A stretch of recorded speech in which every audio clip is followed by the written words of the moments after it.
ചേട്ടൻ നമസ്കാരം. നമസ്കാരം. ചേട്ടാ, ഈ ഒല്ലൂരിൽ ബി.ജെ.പിയുടെ സ്ഥാനാർത്ഥിയായിട്ട് താങ്കളെ പ്രഖ്യാപിച്ചിരിക്കുകയാണല്ലോ. എങ്ങനെയുണ്ട് പ്രതീക്ഷകൾ? നല്ല പ്രതീക്ഷയുണ്ട്. ഞാൻ തന്നെ അവിടെ വിജയിക്കും. ഭാരതീയ ജനതാ പാർട്ടി വിജയിക്കും. ഭാരതീയ ജനതാ പാർട്ടിയുടെ MLA ഉണ്ടാകും. ഈ സുരേഷ് ഗോപി മത്സരിച്ച സമയത്ത് ഈ ഒല്ലൂർ മണ്ഡലത്തിൽ ബി.ജെ.പി ഏകദേശം 61,000-ന് മുകളിൽ വോട്ടുകൾ നേടുകയും 10,000-ന് മുകളിൽ ഭൂരിപക്ഷവും നേടിയൊരു മണ്ഡലമാണ്. 2 വർഷങ്ങൾക്ക് മുന്നാണ് ഈ പാർലമെന്റ് തെരഞ്ഞെടുപ്പ് നടന്നത്. ഇതിനു ശേഷമുള്ള ഈ ഒരു തെരഞ്ഞെടുപ്പിൽ ഇതേ ഒരു സ്ഥിതി നിലനിർത്താൻ ബി.ജെ.പിക്ക് സാധിക്കുമോ? തീർച്ചയായിട്ടും കഴിയും. കാരണം 59,997 വോട്ടാണ് സുരേഷ് ഗോപിക്ക് ലഭിച്ചത്. അതുവരെ ജനങ്ങൾ പറഞ്ഞിരുന്നതും അല്ലെങ്കിൽ ആളുകൾക്ക് ഇവിടുത്തെ മറ്റു രാഷ്ട്രീയക്കാരൊക്കെ പറഞ്ഞിരുന്നത് സുരേഷ് ഗോപിക്കോ അല്ലെങ്കിൽ ആര് വന്നാലും BJPക്ക് ഇവിടെ ജയിക്കാൻ കഴിയില്ല എന്നാണ് പറഞ്ഞിരുന്നെങ്കിൽ അത് തെളിയിച്ചിട്ടുണ്ട്. 60,000-ഓളം വോട്ട് അന്ന് സുരേഷ് ഗോപി താമര ചിഹ്നത്തില് ഒല്ലൂരിൽ നിന്ന് നേടിയിട്ടുണ്ട്. അതുപോലെ തന്നെ ഈ തെരഞ്ഞെടുപ്പില് താമര ചിഹ്നത്തിൽ ഞാൻ അവിടെ നിന്ന് ജയിക്കും. ഇപ്പോൾ ഈ ന്യൂനപക്ഷങ്ങൾക്ക് വലിയ പ്രാധാന്യമുള്ള സ്വാധീനമുള്ളൊരു മണ്ഡലമാണ്. ഏകദേശം 85,000-ന് മുകളിൽ ക്രൈസ്തവ വോട്ട്, ഏകദേശം 40% മുകളിലാണ് അത് വരുന്നത്.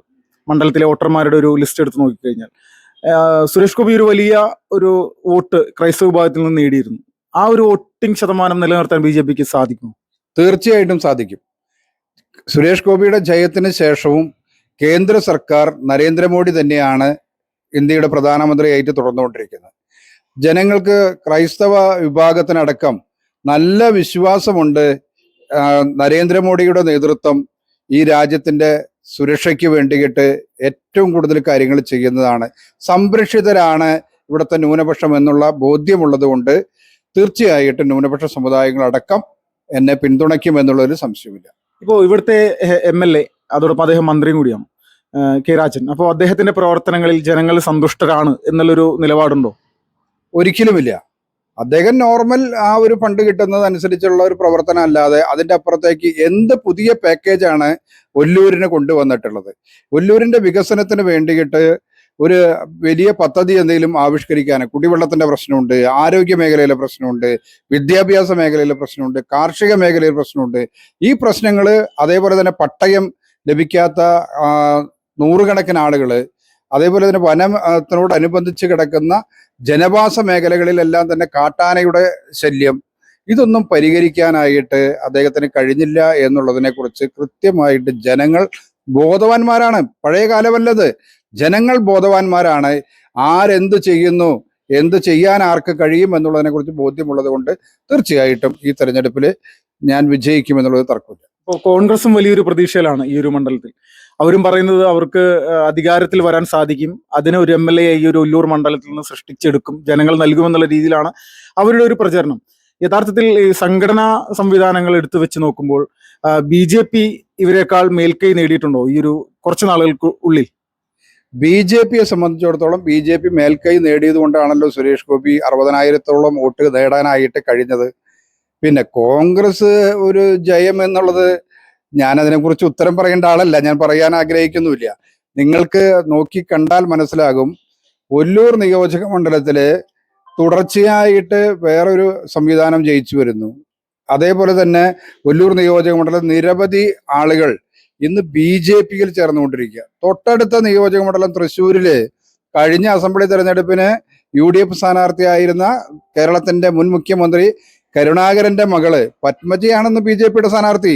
അതേ ആ ഒരു ഒഴുക്ക് ഒല്ലൂരിലും കോൺഗ്രസിൽ നിന്ന് ഉണ്ടായിട്ടുണ്ട്.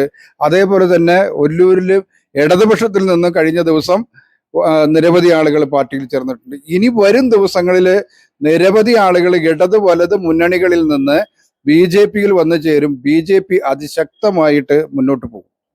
ചേട്ടാ നമസ്കാരം. നമസ്കാരം. പേര് അശ്വിൻ. BJPയുടെ ഒല്ലൂർ മണ്ഡലം പ്രസിഡന്റ്. ചേട്ടാ, ഇപ്പോ ഒല്ലൂരിൽ ഒരു ക്രൈസ്തവ വിഭാഗത്തിൽ നിന്നുള്ളൊരു വ്യക്തിയെ ഇവിടെ BJP സ്ഥാനാർത്ഥിയാക്കിയിരിക്കുകയാണ്.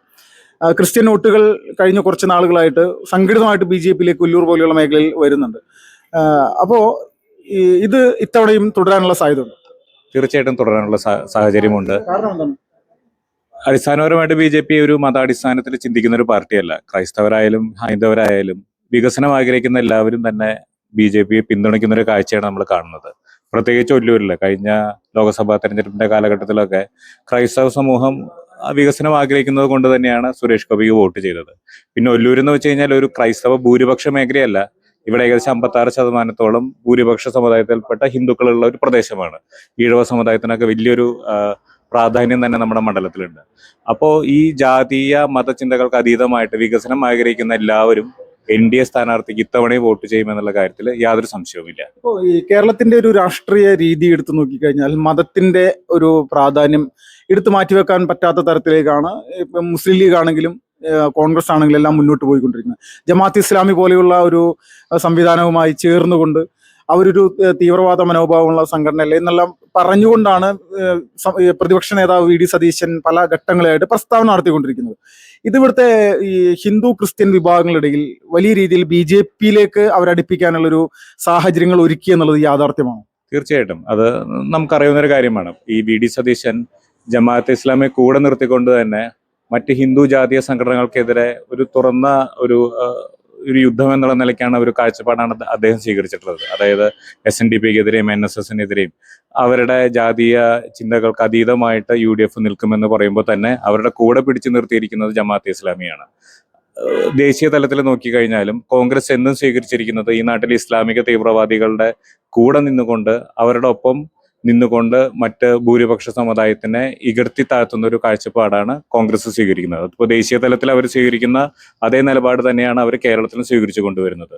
അതുപോലെ ഇവിടെ മാത്രമല്ല, ഇറാന്റെ വിഷയമായാലും പാലസ്തീനായാലും ഒക്കെ തന്നെ അവർ പൊക്കിക്കൊണ്ടുവരാൻ കാരണം ഈ നാട്ടിലെ തീവ്ര ഇസ്ലാമിക ശക്തികളെ കൂടെ നിർത്തുക എന്നുള്ളതാണ്.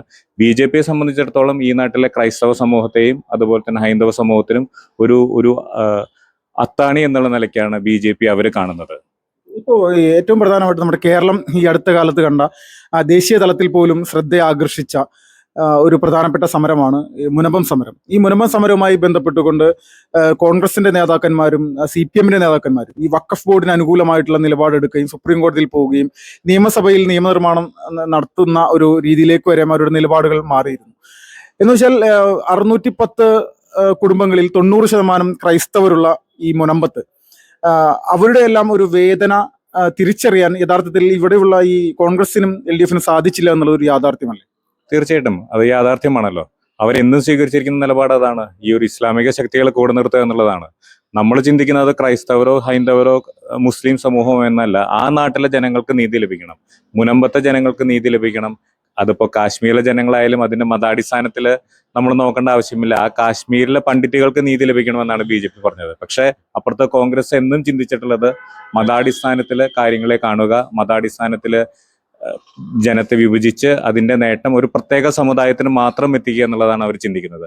ഇന്ത്യയിൽ ഏകദേശം 82% ഹിന്ദുക്കളുണ്ട്. ഭൂരിപക്ഷ സമൂഹം 82%. പക്ഷെ 12% വരുന്ന ഒരു സമൂഹത്തിന് വേണ്ടി മാത്രം പ്രവർത്തിക്കുന്ന രീതിയാണ് ദേശീയ തലത്തിലും കേരളത്തിലും UDF സ്വീകരിച്ചുകൊണ്ടിരിക്കുന്നത്. ഇപ്പോൾ ഈ കോൺഗ്രസ് അധികാരത്തിൽ വന്നു കഴിഞ്ഞാൽ അത് ജമാഅത്ത് ഇസ്ലാമി നിയന്ത്രിക്കുന്ന ഒരു സർക്കാരായിരിക്കും എന്നുള്ള രീതിയിലുള്ള ഒരു പ്രചരണമുണ്ട്. അത് ഇവിടുത്തെ ക്രൈസ്തവ വിശ്വാസികളിടയിൽ ഹൈന്ദവ വിശ്വാസികളിടയിലൊക്കെ ഒരു മാറ്റത്തിന്റെ ഒരു ചിന്ത ഉണ്ടാക്കിയിട്ടുണ്ടാകില്ലേ? തീർച്ചയായിട്ടും ജമാഅത്ത് ഇസ്ലാമി മാത്രമല്ലല്ലോ, മുസ്ലിം ലീഗ് ആയിരിക്കും ആ UDF സർക്കാരിനെ നിയന്ത്രിക്കാൻ പോകുന്നത്. കഴിഞ്ഞ 10 വർഷത്തിന് മുമ്പ് UDF അധികാരത്തിലിരുന്നപ്പോൾ 5ാം മന്ത്രിസ്ഥാനത്തിന് വേണ്ടിയിട്ട് മുസ്ലിം ലീഗ് കടുംപിടുത്തം പിടിച്ച കാര്യമൊക്കെ നമുക്ക് കൃത്യമായിട്ട് അറിയാം. അപ്പോൾ അവിടെ ഈ UDF വരികയാണെങ്കിൽ മുസ്ലിം ലീഗും മറ്റ് ഇസ്ലാമിക ശക്തികളും കൂടെ ചേരും. അപ്പുറത്ത് LDF വന്നാലും മരുമകൻ പുയ്യാപ്പിള മുഹമ്മദ് റിയാസിന്റെ നേതൃത്വത്തിലുള്ള ഒരു ഭരണകൂടം തന്നെയായിരിക്കും LDFനെ നിയന്ത്രിക്കാൻ പോകുന്നത്. അപ്പൊ കേരളത്തിലെ ജനങ്ങളാണ് ചിന്തിക്കേണ്ടത്. വികസനം ആഗ്രഹിക്കുന്നവര്, സംരക്ഷണം ആഗ്രഹിക്കുന്നവര്, നാടിന്റെ വിശ്വാസം സംരക്ഷിക്കപ്പെടണമെന്ന് ആഗ്രഹിക്കുന്നവരൊക്കെ തന്നെ ഈ ദേശീയ ജനാധിപത്യ സഖ്യത്തിന്റെ കൂടെ നിൽക്കുമെന്നുള്ള കാര്യത്തിൽ യാതൊരു സംശയവുമില്ല. അപ്പോൾ ഒല്ലൂരിൽ താമര വിരിയും എന്നാണ് പ്രതീക്ഷിക്കുന്നത്. ഒല്ലൂരിൽ താമര വിരിയും. അതിന് ബിജോയ് തോമസ് വിജയിച്ച് കയറും എന്നുള്ള കാര്യത്തിൽ യാതൊരു സംശയവുമില്ല. സുരേഷ് ഗോപിക്ക് ആരും പ്രതീക്ഷിക്കാത്ത ഒരു വലിയ മുന്നേറ്റം ഉണ്ടാക്കാൻ സാധിച്ച ഒരു മണ്ണാണ് ഒല്ലൂരിന്റെ.